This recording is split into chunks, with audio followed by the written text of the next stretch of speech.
All right, Shalom. Salakia, the video cut off, but I was talking about. I'm gonna make this a part two, but I was pretty much talking about Esau, Edom, their children seeking to please the poor, and that's how they try to give you money and they try to, help you out and show that they really care about you, but at the same time, it always end up on the internet.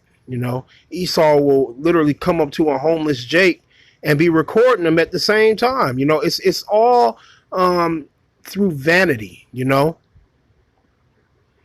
So his children will seek to please the poor by trying to help us when they've never tried to help us before, and his hand shall restore their goods.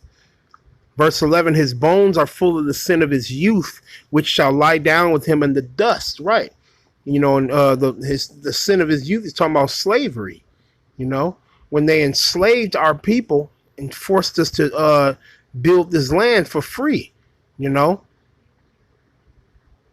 They've never made account of any of our labor. They've never helped us when we were in need. They set up so many laws and so many policies and all.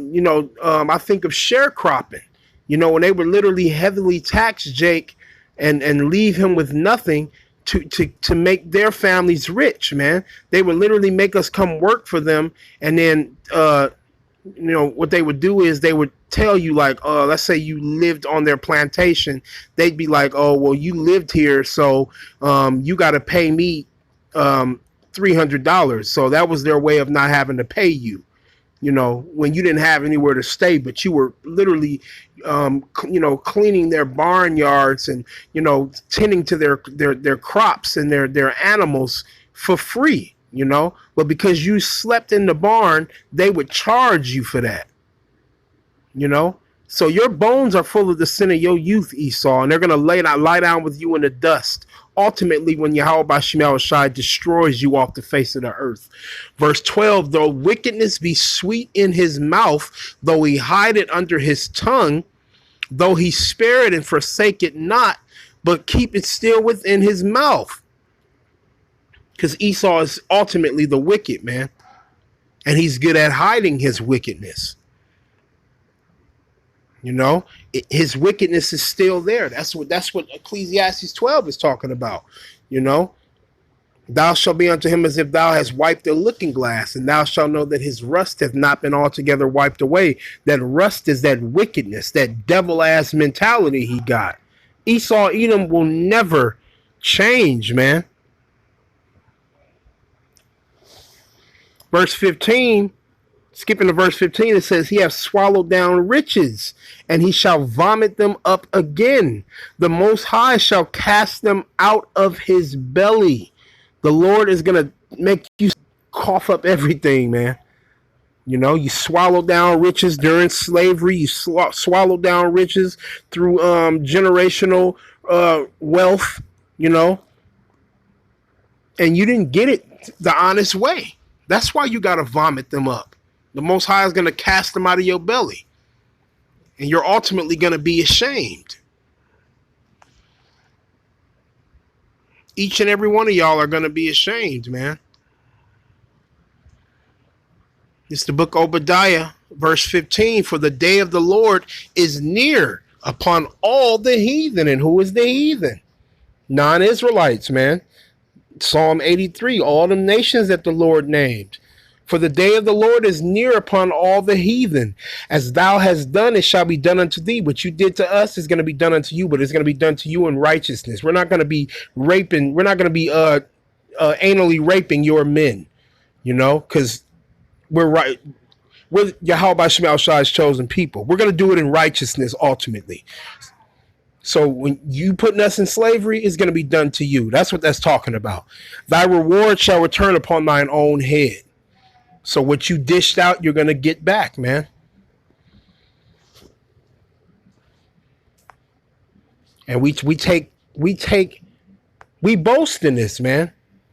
Through the spirit and power of Yahweh Bashim Shai. It is beautiful to know that Esau is ultimately going to be judged for the things he has done to our people. Because they think ain't nothing going to happen to him. This is my last precept, and then I'm going to close it out. This is Wisdom of Solomon, chapter 5 and verse 1. Stand in great boldness before the face of such as have afflicted him and made no account of his labors. And who is the righteous man? It's talking about the Israelites. Most importantly, the elect. We're going to stand in great boldness before you, the face of you Edomites, man, because you are the ones that afflict us and have afflicted us, man, and made no account of our labors. Free slave labor, man. You know, making us work these hard little bit for you got Jake working long hours, man, and only making like $6-7 an hour, and some Jakes don't even make that. Some Jakes are getting played out of their checks, man. Some Jakes have never seen a check for some work they did for an Edomite, man. That is how you afflict us and make no account of our labor. You don't give a damn about the fact that we don't have anything. You know, you talk down on us and don't even consider the fact that y'all are the ones that created the situation, man. Verse 2, when they see it, they shall be troubled with terrible fear and shall be amazed at the strangeness of his salvation, so far beyond all that they look for, because they look down at us, man. These other nations look down at us. You Edomites and you other nations, when you see us getting our salvation, when you see Yahweh Ratzazon part of that number, when you see the elect getting beamed into them chariots, you're going to be troubled with terrible fear. You're going to bug out, man. And you're going to be amazed at the strangeness of the salvation, because you're going to literally see a body fly up into a chariot, getting beamed up into a chariot, man. So far beyond all that they look for. It's the last thing you ever expected to see, man. Verse 3, and they repenting and groaning for anguish of spirit shall say within themselves, this was he whom we had sometimes in derision and a proverb of reproach. We fools accounted his life madness and his end to be without honor. That is exactly what they think about Jake. They say that we are we're garbage, man. You always hear them say you'll hear Edomites say, look at them. They're just they call us idiots. They say we're criminals. They're always calling us the N-word, especially at their dinner tables, man. So they repenting and groaning for anguish of spirit shall say within themselves, they're going to be in a lot of pain in that day.